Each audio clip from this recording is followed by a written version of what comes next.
BSP के नेता हैं और आप लखनऊ के मेयर हैं। आप दोनों का स्वागत है। चर्चा शुरू करने से पहले आपको एक रिपोर्ट दिखाते हैं और ये समझाने की कोशिश करते हैं कि कांग्रेस के अंदर भी प्रियंका गांधी को चुनाव लड़वाने की आवाजें कितनी शिद्दत से उठाई जा रही हैं।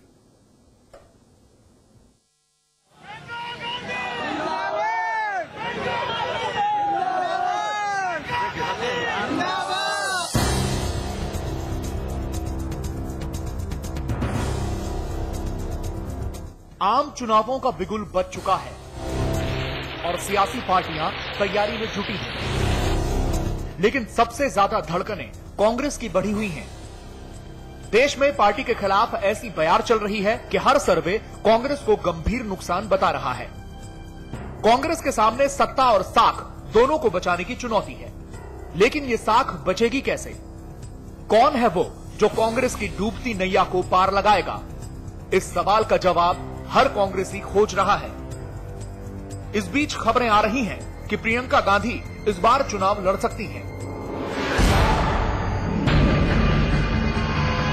हालांकि ये अटकलें पिछले कई सालों से चल रही हैं, लेकिन प्रियंका ने हर बार राजनीति में आने में कोई इंटरेस्ट नहीं दिखाया। अब यूपी कांग्रेस कह रही है कि ये फैसला गांधी परिवार को ही लेना है। नहीं, ये तो वही लोग तय करेंगे, मैं इस पे क्या बताऊं, ये उसी परिवार को तय करना है। वैसे ये कहा जा रहा है कि प्रियंका सुल्तानपुर से चुनाव लड़ सकती हैं और अगर इस सीट से वरुण गांधी को बीजेपी ने लड़वाया तो मुकाबला भाई बहन के बीच होगा। वैसे भी प्रियंका हर बार अपने भाई और मां की सारथी बनकर अमेठी रायबरेली में ही दौरे करती हैं। इस बार के विधानसभा चुनावों में तो अमेठी रायबरेली की 10 विधानसभा सीटों पर प्रियंका के कहने से टिकट दिए गए। ये अलग बात है कि कांग्रेस को यहां बुरी तरह से हार झेलनी पड़ी। जानकार प्रियंका में अक्सर इंदिरा गांधी का अक्स देखते आए हैं।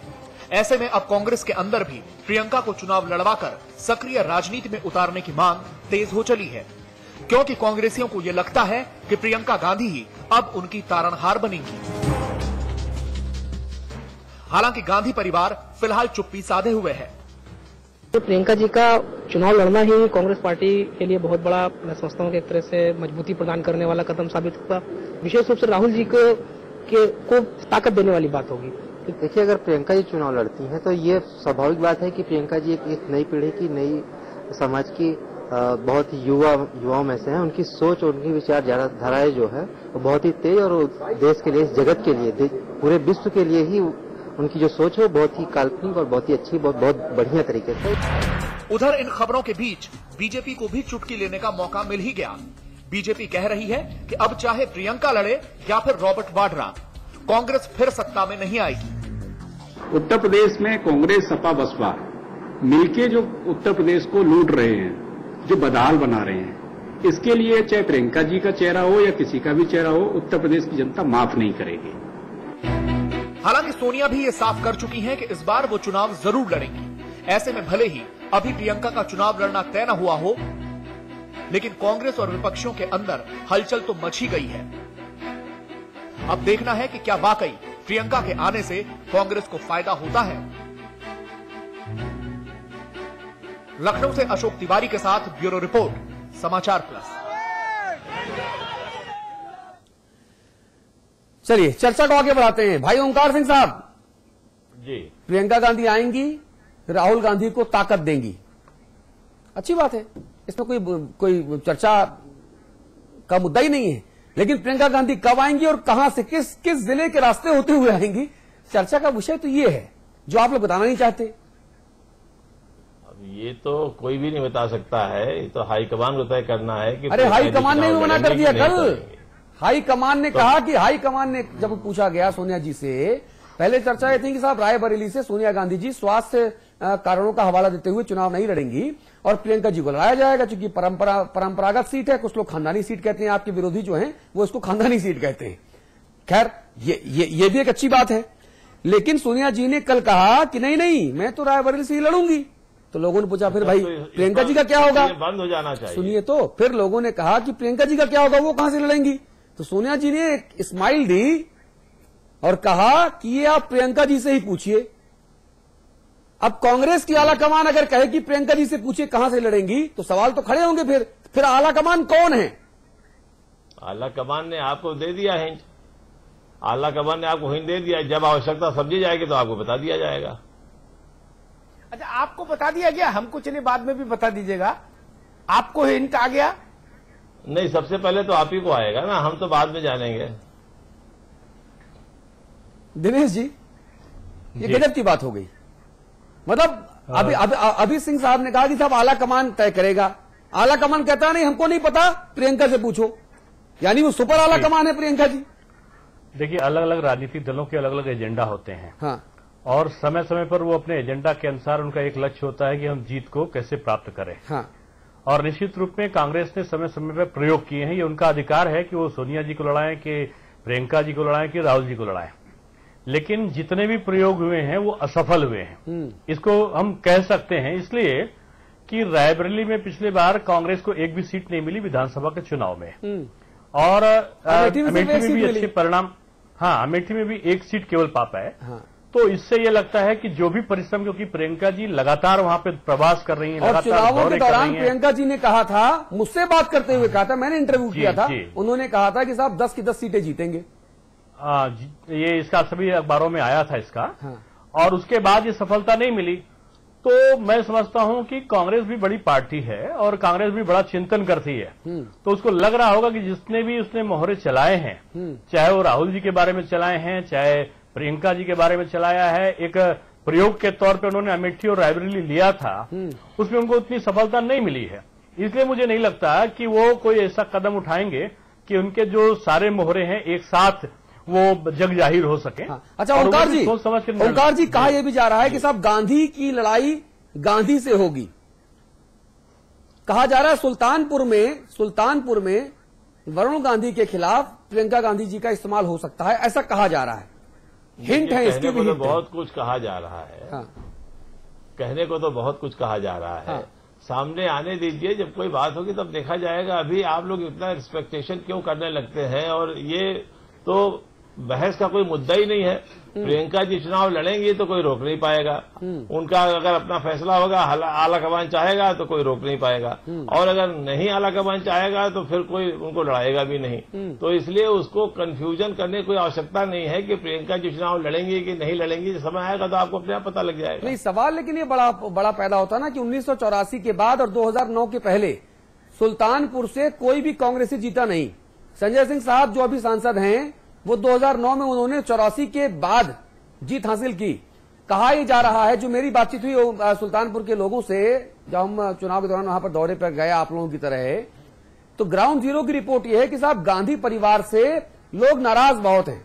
उन्होंने कहा कि कोई गांधी परिवार का सदस्य यहां से चुनाव क्यों नहीं लड़ता, हर बार अपने स्टैम्प्ड लोगों को खड़ा कर दिया जाता है। ये नाराजगी की वजह थी, इसीलिए राहुल गांधी ने इस बार उस चुनाव क्षेत्र को चुना। हालांकि उसके पहले वहां पे बसपा और भाजपा के लोगों को जिता के जनता भेज चुकी थी संसद तक, लेकिन गांधी परिवार के किसी व्यक्ति को नहीं जिताया था। तो गांधी परिवार के व्यक्ति ने वहां से चुनाव लड़ने का प्रयास तो किया भी नहीं था ना। हाँ। वो तो हमेशा अमेठी से लड़ते थे, तो लड़ने वालों की संख्या भी तो होनी चाहिए उतनी। अब जब सब लोग लड़ेंगे तो आप कहिएगा पूरा परिवार लड़ रहा है, तो जब नहीं लड़ रहे तो आप पूछ रहे हैं कि कब लड़ेंगे। संख्या होगी तभी तो पूछा जा रहा है ना। प्रियंका जी के बारे में कहा जा रहा है कि लड़ रही है, तो पूछा जा रहा है आपसे। आला कमान तय करेगा, उसके लिए इतना परेशान होने की क्या आवश्यकता है? बहुत से और मुद्दे उस पर बहस की जाए तो अच्छा लगेगा। शर्मा जी, भाई बहन का मुकाबला होता देख पाएंगे क्या? देखिए, मुझे नहीं लगता कि वो सुल्तानपुर से लड़ना चाहेंगे। जो सुल्तानपुर का जो हमेशा से रुख रहा है, वहां का किसी एक पार्टी के प्रति स्थायित्व का भाव नहीं रहा है, और कोई परंपरागत उनका गढ़ भी नहीं रहा है कांग्रेस का। इसलिए वो अगर प्रियंका जी को लड़ाना भी चाहेंगे तो क्योंकि पहली बार वो राजनीति के क्षेत्र में जा रहे होंगे, तो उनके लिए सुरक्षित सीट की तलाश होगी, और जब सुरक्षित सीट की तलाश होगी तो रायबरेली और अमेठी के अलावा उनके पास किसी सीट ऐसी नहीं दिखाई पड़ेगी उनको कि जिसको वो उनके लिए चुने। तो मुझको लगता है कि ये भी बहुत दूर की बात है। वरुण गांधी जी लड़ेंगे, ये मैं जानता हूं, लड़ेंगे भी और जीतेंगे भी, और जीतने का उनका एक रिकॉर्ड बनेगा ऐसा मुझे लगता है। वहां के वातावरण को देख के जो भी रैली हुई थी उसमें जिस प्रकार से पब्लिक उमड़ी थी, उससे एक पक्षी वातावरण वहां पर दिखाई पड़ रहा है। इसलिए मैं ये कह सकता हूं कि बीजेपी से वरुण गांधी जी का नाम तय है, चुनाव लड़ेंगे और एक अच्छा चुनाव लड़के वो, चूंकि प्रदेश की राजनीति में और देश की राजनीति में उनका एक अलग स्थान बन रहा है, तो ऐसा मुझे लगता है कि आने वाले समय में जो आपके सर्वेक्षण टीवी चैनल्स के भी आ रहे हैं, पत्रिकाओं के भी आ रहे हैं, तो वो सकारात्मक परिणाम देने वाले हैं लोकसभा 2014 के चुनाव में। इन्हीं सर्वेक्षणों के बाद ही तो कहा गया, इन्हीं सर्वेक्षणों के बाद ही ये समझा गया कि अब बिटिया रानी से उम्मीद की गई कि साहब अब आप ही पार लगाओ। क्योंकि राहुल जी बिहार गए, वहां पे 9 की बजाय सीटें 4 बची। मुकुल वासनिक साहब की गर्दन आगे हुई कि साहब इन्हीं के सर ठीकरा फोड़ेंगे। यूपी गए, यूपी में क्या हुआ? ना यूपी में क्या हुआ? यूपी में फिर किस तरह से किसके सर ठीकरा फोड़ा हर किसी को पता है। अब कांग्रेसियों के लिए जो कांग्रेसी से गुड न्यूज कहते हैं, वो कहते हैं साहब कर्नाटक देखो हमने जीता, हमने उत्तराखंड जीता, हमने शिमला जीता। कर्नाटक तो बीजेपी ने गिफ्ट किया, दोनों जगहों पर शिमला भर में आपने अच्छी जीत हासिल की, हिमाचल में अच्छी जीत हासिल किया आपने। इसके अलावा ना तो उत्तराखंड में केवल 1 सीट का अंतर है, हिमाचल में भी वोट परसेंटेज में बिल्कुल अंतर नहीं है। नहीं, और वो तो बात सीटों से होती है ना, ये संसदीय व्यवस्था सीटों से चलती है। जी जी जी, है ना, सीटों से चलती है। सीट जिसके पास ज्यादा है वो सरकार बनाती है। विधानसभा की सीटों का आप तालमेल करेंगे उन सीटों का, हाँ। तो लोकसभा के हिसाब से अगर आप देखेंगे तो उसमें लोकसभा में बीजेपी का वहां पर वर्चस्व फिर से दिखाई पड़ रहा है ना। तो लोकसभा के नतीजे आने दीजिए। अभी तो हम नतीजों के पहले जो सर्वेक्षण, उन सर्वेक्षणों के आधार पे जो आशाएं और जो आकांक्षाएं बलवती हुई हैं कांग्रेस के भीतर लोगों की, क्योंकि कांग्रेस ने, ओंकार सिंह साहब मैं आपको बता दूं, 24 अकबर रोड में 4-5 दिन पहले मैं एक राष्ट्रीय नेता के पास बैठा हुआ था, उनके पास एक दूसरे महासचिव आए, आपस में बात कर रहे थे, मैं वहां बैठा हुआ था। शायद उन्होंने मेरी उपस्थिति को इग्नोर किया या जानबूझ के मुझे सुनाया, मुझे नहीं पता, लेकिन वहां यह हुआ कि साहब कांग्रेस पार्टी के भीतर एक इंटरनल सर्वे हुआ उत्तर प्रदेश के बारे में, जिसमें कहा गया कि 80 में से केवल 6 से 9 सीटें कांग्रेस पार्टी को मौजूदा हालात में मिलती नजर आ रही हैं अगर अभी 1 महीने के भीतर लोकसभा के चुनाव आहूत होते हैं तो। और जितने सर्वे हो रहे हैं, चाहे सी व्यूटर का सर्वे हो, एसी नीलसन का सर्वे हो, चाहे मैकेंजी ने सर्वे किया, पीडब्ल्यूसी ने सर्वे किया, जितने सर्वे हो रहे हैं सब में 6 से 9 सीटें ही कांग्रेस पार्टी को यूपी में 80 में से मिलती नजर आ रही हैं। शायद इसीलिए प्रियंका जी को आगे करने की एक स्ट्रेटजी पर काम होना शुरू हो रहा है, ये जानकारी मेरी है। इस सर्वे के बारे में आपको बता दूं, पिछली बार जब 2009 का चुनाव हुआ था तो उस समय सर्वे में लोग 3-4 सीटें दिया करते थे कांग्रेस को और 22 सीटें आई थी। कम से कम आप 6 दे रहे हैं तो मैं समझता हूं 44 तो आएंगी। बेनी बाबू तो 50 कहते हैं। अब हम जो राहुल गांधी के गुरु हैं, हम तो आप खाली 2 गुने की बात कर रहे हैं और वो तो बड़े नेता हैं, अगर उन्होंने कहा है तो कुछ सोच के ही कहा होगा। इतने बड़े नेता हैं कि इस बार जो प्रवक्ताओं की सूची जारी की गई है उनमें जितने बड़े बोले नेता थे और बड़े नेता थे सबके पर कतर दिए गए, उनमें एक बेनी बाबू भी है, यही पता होगा। बेनी बाबू प्रवक्ता नहीं रहे हैं। हाँ, इसलिए बोल रहा हूं, प्रवक्ता नहीं, केंद्रीय मंत्री है ना, उनको बोलने से ही मना कर दिया गया। जिन लोगों की सूची जारी हुई, तो आप जानते हैं, जिन लोगों की सूची जारी हुई जो टेलीविजन चैनल्स पे बैठेंगे, अखबारों पे बयान देंगे, उनमें बेनी बाबू का नाम नहीं है, उनमें प्रमोद तिवारी जी का नाम नहीं है। ये तो पता होगा ना आपको। अब ये तो मैं नहीं जानता हूं किसका नाम है किसका नाम नहीं है। अभी प्रमोद तिवारी जी को मैंने 4 दिन पहले ही न्यूज इंडिया न्यूज के चैनल पर देखा था। लिस्ट कल आई है, ये तो आपसे कह रहा हूं, लिस्ट कल आई है। 24 अकबर रोड में 24 अकबर रोड से लिस्ट जनार्दन जी के दस्तखत से कल इश्यू हुई है। हो सकता हुई हो। हाँ, उसमें अखिलेश जी हैं, उसमें रीता जी हैं, उसमें आरपीएन सिंह भी नहीं है, जितिन प्रसाद भी नहीं है, उसमें श्री प्रकाश जायसवाल भी नहीं है, उसमें निर्मल खत्री है, जगदम्बिका पाल साहब भी हैं, उत्तर प्रदेश से ये लोग। ठीक है, अमिताभ अग्निहोत्री जी, बिटिया तारानार होगी, हालांकि ओंकार साहब को पता नहीं है। नहीं, देखिए इसमें 2-3 बातें, पहले तो अभी तक जो बहस हुई उस पर मुझे लगा कि 2-3 बातों पर टिप्पणी आनी चाहिए। हाँ। एक, सार्वजनिक जीवन में रहने के बाद राजनीतिक दलों के प्रवक्ताओं को ये नहीं कहना चाहिए कि भाई आप क्यों परेशान हैं, जब हम फैसला करेंगे तो आपको बता देंगे। हम परेशान नहीं,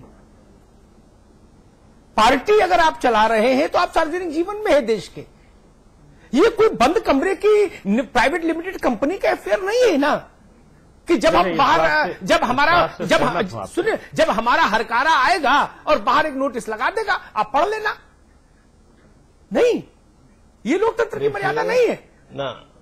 ये लोकतंत्र एक बात- की मर्यादा नहीं, सार्वजनिक लोकतंत्र जीवन की में ये भी है मर्यादा नहीं तो है। बहस होगी, सुनिए, लोकतंत्र चर्चा की ये होगी। भी मर्यादा नहीं है, लोकतंत्र की ये भी मर्यादा नहीं है बताइए। कि